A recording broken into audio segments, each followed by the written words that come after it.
Assalamualaikum warahmatullahi wabarakatuh. Perkenalkan, nama saya Rani Anggreni dengan NPM 18010049.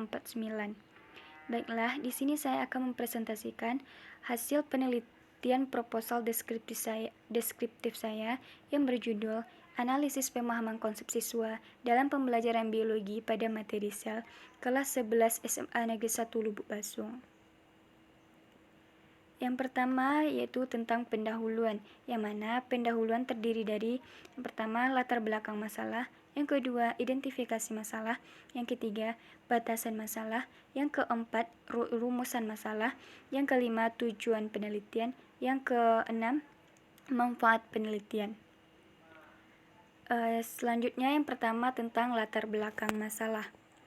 Berdasarkan hasil wawancara dengan guru mata pelajaran biologi kelas 11 di SMA Negeri 1 Lubuk Basung, diketahui bahwa dalam proses pembelajaran di sekolah ini sudah menggunakan kurikulum 2013 dan dalam proses pembelajaran guru sudah menggunakan pendekatan saintifik.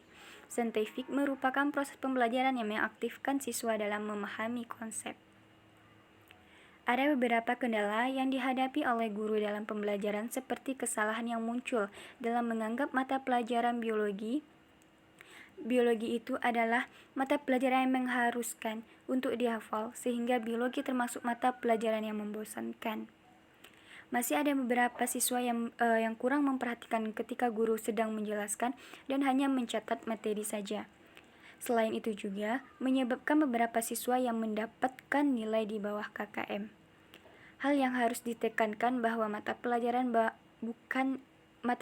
biologi bukan untuk menghafal, namun untuk memahami. Dalam mata pelajaran biologi, banyak siswa yang mengalami kesulitan dalam menyelesaikan soal walaupun bentuk soal tersebut hampir sama dengan soal yang pernah dipelajari. Padahal, pemahaman sangat berpengaruh besar terhadap hasil belajar siswa. Pemahaman konsep biologi antara satu konsep dengan konsep yang lainnya itu saling terkait karena kemampuan tersebut sangat menentukan keberhasilan penguasaan konsep siswa terhadap materi pembelajaran selanjutnya. Siswa dituntut untuk terlibat dalam proses mengemukakan sebuah jawaban dari permasalahan yang tertulis di tes soal pemahaman konsep siswa pada materi sel. Penelitian ini memilih materi sel disebabkan materi ini bersifat kontekstual, materi dasar utama untuk beralih ke materi selanjutnya. Dan cukup banyak permasalahan yang dapat dikaitkan dalam memahami konsepnya. Dengan demikian, dalam hal materi sel ini, peneliti tertarik untuk meneliti bagaimana pemahaman konsep siswa dalam pembelajaran biologi pada materi sel kelas 11 di SMA Negeri 1 Lubuk Basung. Selanjutnya yang kedua tentang identifikasi masalah, yang mana berdasarkan latar belakang masalah di atas, identifikasi masalah dalam penelitian ini yaitu terdiri dari yang pertama, siswa menganggap materi pelajaran biologi adalah mata pelajaran yang membosankan. Yang kedua, siswa kurang memperhatikan ketika guru sedang menjelaskan dan hanya mencatat materi saja. Yang ketiga, kesulitan yang dialami oleh siswa dalam mata pelajaran biologi yaitu pada tingkat pemahaman.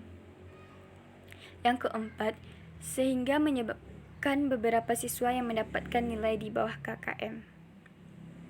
Yang selanjutnya yaitu ketiga tentang batasan masalah, yang mana batasan masalah penelitian ini itu terdiri dari yang pertama, penelitian ini dilakukan di kelas S11 di SMA Negeri 1 Lubuk Basung. Yang kedua, batasan masalah ini pada pemahaman konsep siswa. Yang ketiga, objek penelitian ini adalah pada materi sel. Selanjutnya yang keempat yaitu tentang rumusan masalah, yaitu berdasarkan latar belakang masalah. Maka rumusan masalah dalam penelitian ini adalah bagaimana pemahaman konsep siswa dalam pembelajaran biologi pada materi sel di SMA Negeri 1 Lubuk Basung. Selanjutnya yang kelima yaitu tentang tujuan penelitian, yang mana penelitian ini bertujuan untuk mengetahui pemahaman konsep siswa dalam pembelajaran biologi pada materi sel di SMA Negeri 1 Lubuk Basung. Selanjutnya yaitu keenam, yaitu tentang manfaat penelitian, Dari hasil penelitian ini diharapkan dapat memberikan manfaat yang terdiri dari yang pertama bagi siswa, yaitu memberikan informasi ilmiah pada siswa untuk dapat menyerap informasi semaksimal mungkin serta memahaminya, bukan untuk menghafal informasi tersebut. Menciptakan lingkungan belajar yang kondusif serta dapat mengikuti proses belajar. Manfaat yang kedua yaitu bagi guru.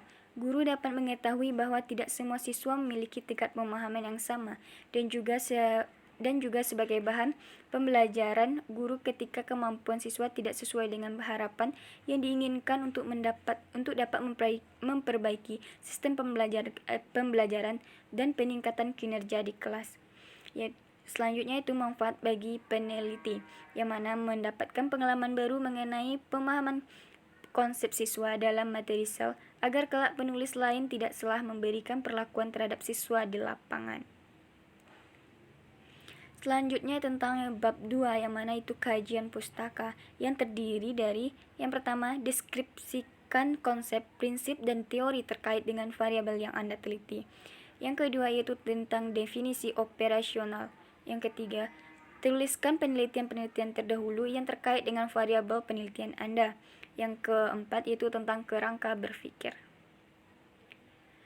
Yang pertama yaitu tentang deskripsi konsep, prinsip, dan teori terkait dengan variabel yang diteliti. Yang pertama itu tentang analisis, di mana analisis adalah kegiatan untuk mencari pola atau cara berpikir yang berkaitan dengan pengujian secara sistematif terhadap sesuatu untuk menentukan bagian, hubungan antar bagian, serta hubungannya dengan keseluruhan. Selanjutnya itu tentang proses analisis, yang mana analisis tidak dilakukan secara spontanitas. Ada langkah-langkah untuk memulai analisis. Proses analisis dimulai dengan perakitan atau assembling, yaitu merakit atau mengumpulkan materi-materi mentah dan mengambil satu tinjauan mendalam atau gambaran total dari proses keseluruhan. Selanjutnya yaitu tentang analisis data, yang mana analisis data adalah proses mencari dan menyusun secara sistematis data yang diperoleh dari hasil wawancara, catatan lapangan, dan dokumentasi dengan cara mengorganisasikan data ke dalam kategori. Selanjutnya itu tentang analisis data kualitatif. Analisis data kualitatif ini digunakan pada penelitian yang menggunakan pendekatan kualitatif. Pada analisis ini tidak menggunakan alat statistik, akan tetapi dilakukan dengan menganalisis atau membaca tabel grafik atau angka yang tersedia, kemudian melakukan uraian serta penafsiran. Selanjutnya itu tentang kedua, pemahaman konsep, yang mana pemahaman konsep itu merupakan suatu aspek yang sangat penting dalam pembelajaran. Karena ada memahami konsep, siswa dapat mengembangkan kemampuannya dalam setiap materi pembelajaran. Pemahaman konsep terdiri dari dua kata, yaitu pemahaman dan konsep. Selanjutnya indikator pemahaman konsep, yang mana terdiri ada 7 indikator pemahaman konsep yang menurut Debnitz. Yang pertama, menyatakan ulang sebuah konsep. Yang kedua, mengklasifikasikan objek menurut sifat tertentu. Yang ketiga, memberi contoh dan bukan contoh. Yang keempat, menyajikan konsep dalam berbagai representasi biologi. Yang kelima, mengembangkan syarat perlu dan syarat cukup suatu konsep. Yang keenam, memanfaatkan dan memilih prosedur. Yang ketujuh, mengaplikasikan contoh ke pemecahan masalah.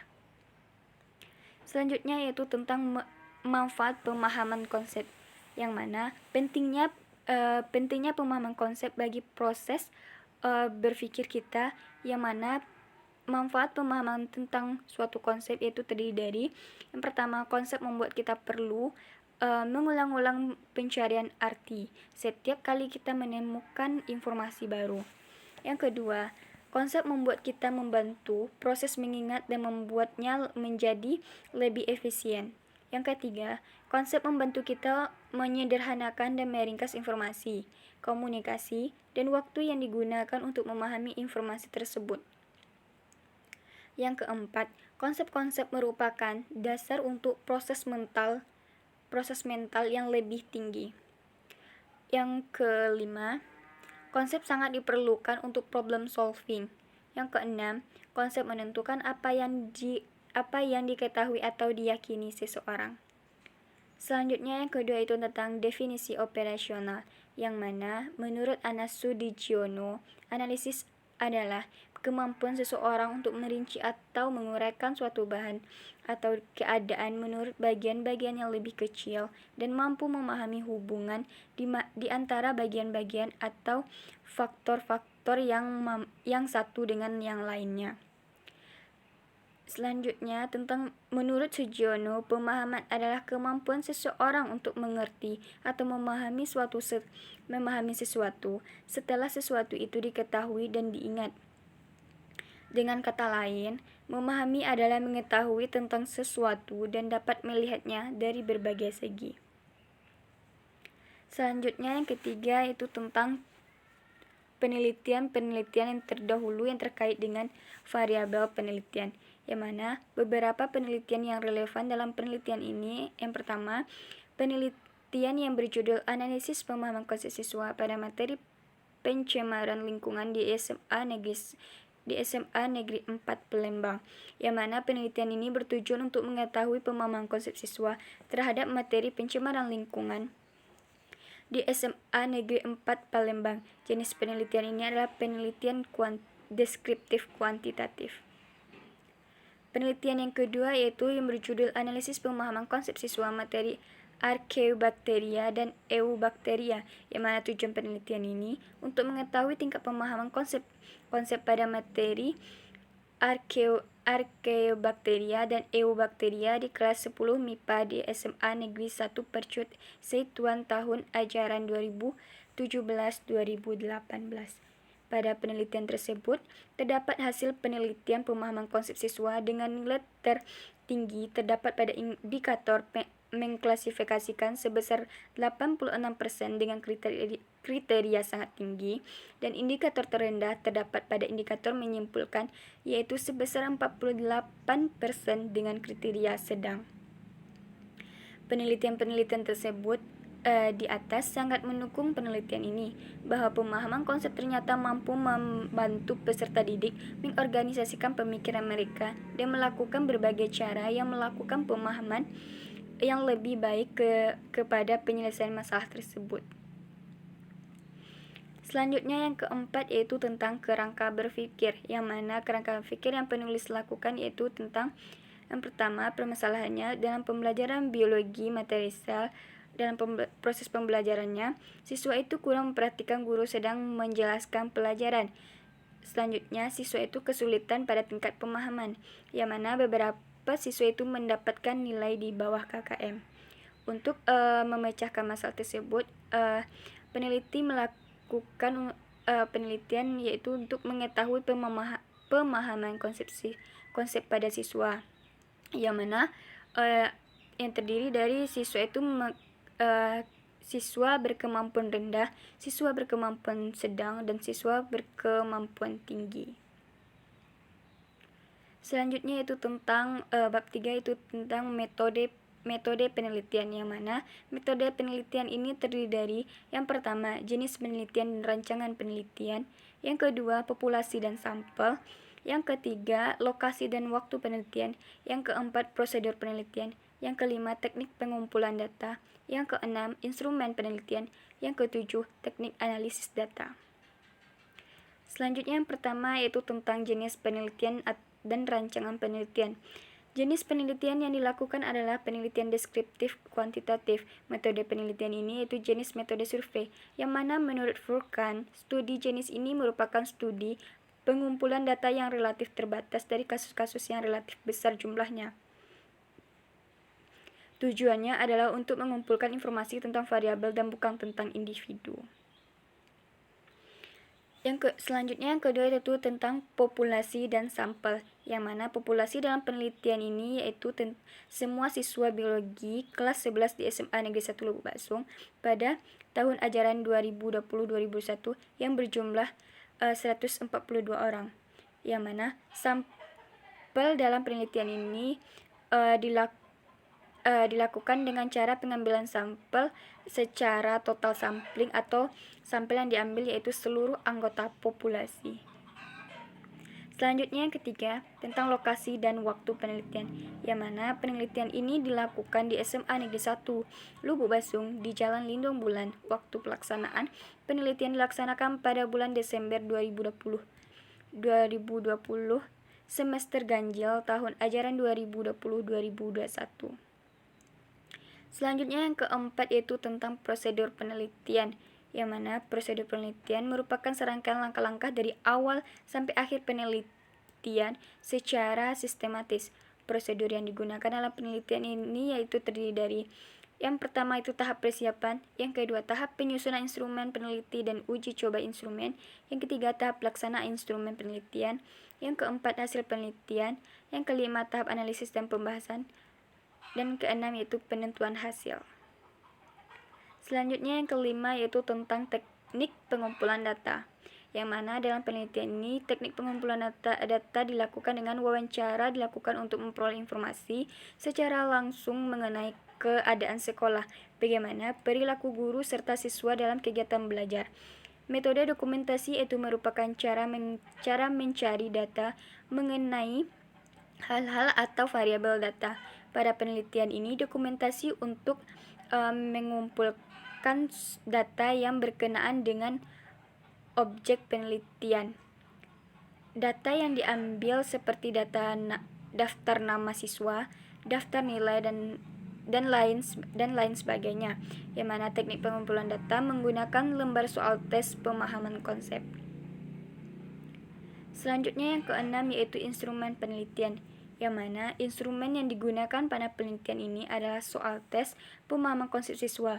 Soal tersebut dalam bentuk esai. Soal digunakan untuk mengukur tingkat pemahaman siswa yang dimiliki oleh siswa, pemahaman konsep yang dimiliki oleh siswa. Sebelum soal tes tersebut digunakan dalam penelitian ini, soal tes tersebut terdahulu divaliditas dengan dosen dan diuji cobakan kepada siswa. Sebuah instrumen dikatakan valid apabila mampu mengukur apa yang diinginkan dan dapat mengungkapkan data dari variabel yang diteliti secara tepat. Tes yang digunakan berupa tes esai dengan pedoman pembuatan yaitu indikator pemahaman konsep dan pemecahan masalah. Tujuan pembuatan soal ini untuk mengukur tingkat pemahaman konsep siswa apakah tinggi, sedang, ataupun rendah. Selanjutnya yaitu uji validitas yang dilakukan terhadap instrumen ini adalah uji validitas isi. Selanjutnya yang ketujuh yaitu tentang teknik analisis data, yang mana dalam penelitian ini teknik analisis datanya itu terdiri dari uji validitas tes, yang mana uji validitas tes ini merupakan ukuran ketepatan, keabsahan atau kesahihan suatu instrumen sehingga mampu mengukur apa yang diukur. Selanjutnya itu tentang uji reliabilitas instrumen tes, yang mana tujuan dari uji reliabilitas ini yaitu untuk menguji kekokohan soal yang digunakan dan mengetahui konsistensi dari instrumen sebagai alat ukur sehingga hasil pengukurannya dapat dipercaya. Mungkin itu yang dapat saya sampaikan, terlebih terkurangnya saya minta maaf. Sekian dari saya. Assalamualaikum warahmatullahi wabarakatuh.